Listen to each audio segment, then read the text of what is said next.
नमस्ते, माझं नाव बापूराव पाटील, महाराष्ट्र राज्य सरपंच परिषद अध्यक्ष कराड दक्षिण.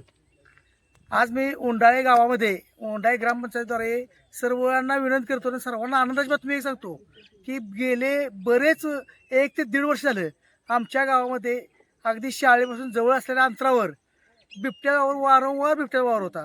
तिथे माझ्या भगिनी असू द्या, माझे बंधू असू, लहान मुलं असू द्या, प्रत्येकावर हल्ला करायचा बिबट्याने प्रयत्न केला.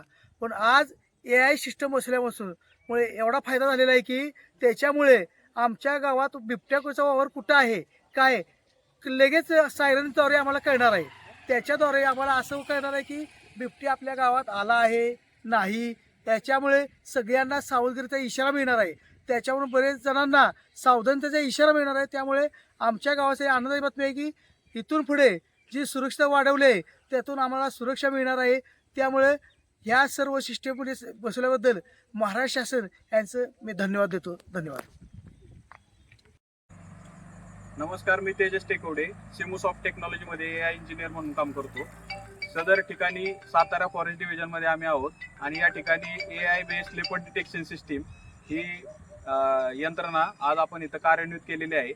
ही यंत्रणा एज कम्प्युटिंग बेस्ड सोल्युशन आहे, ज्याच्यामध्ये कॅमेरा आहे आणि सायरन आहे आणि एक एज कम्प्युटिंग डिव्हाइस आहे. जेव्हा बिबट्या कॅमेऱ्याच्या समोर येतो तेव्हा तात्काळ एक 120 डेसिबलचा सायरन हा वाजला जातो आणि त्याच्यामुळे इथल्या गावकऱ्यांना सतर्कतेचा इशारा मिळतो. तसेच याच्यावरून वनक्षेत्र अधिकारी किंवा सर्व फॉरेस्टमधले जे अधिकारी असतील त्यांना तात्काळ त्यांच्या मोबाईलवरती अलर्ट जातो आणि त्यामुळे ते पुढील उपाययोजना करू शकतात. तर या यंत्रणेमुळे मानव आणि बिबट यांच्यातील संघर्ष कमी करण्यासाठी एक अजून चांगल्या पद्धतीने आपण उपयोग करू शकतो आणि याचा अनेक ठिकाणी उपयोग होत आहे. तसेच आज आपण सातारा फॉरेस्ट डिव्हिजनमध्ये ही यंत्रणा कार्यान्वित केली आहे.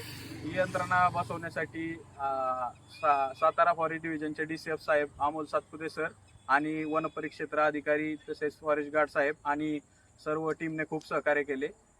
धन्यवाद.